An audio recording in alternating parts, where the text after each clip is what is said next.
Hey everyone, movie night here. Gonna try something different tonight. Instead of giving you a movie review of Godzilla vs. Kong, I'm gonna read the review I wrote out for my website, or the website I published to, screenqueen.com. Anyway, this is my review. I'm gonna read it right now. Here we go. Godzilla is on the attack. The king of the monsters, once thought to be our savior, is now attacking places like Apex Cybernetics for no apparent reason. Who can save us?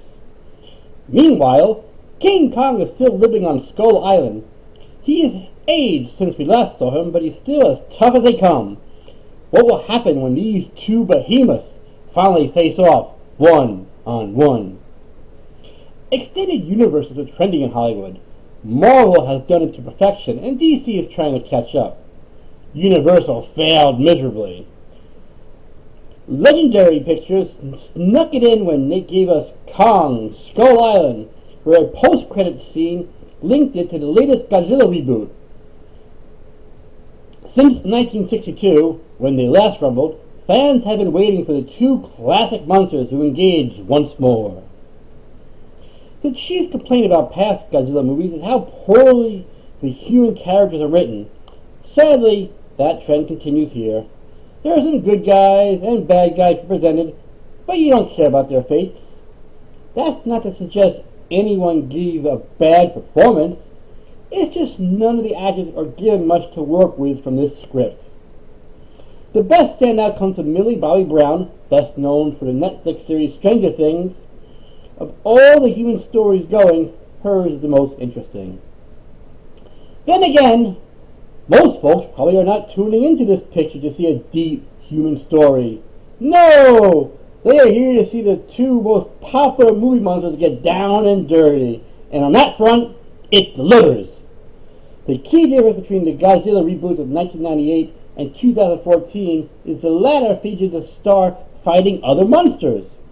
Almost all the stories in the past have them battling an adversary, and it's what the audience has come to expect. This outing features some of the best brawling yet, and even some Easter eggs nods to the original. Fans should not be disappointed from this perspective. Second page. This film can be seen both in theaters and on HBO Max for the month of April. Sure, it was meant to be seen on the big screen, but if you're not ready to venture out to theaters just yet, it's worth bringing up for home viewing. I give it 2 swords out of 4. Now, just for a little perspective, you think I'm sort of a hater?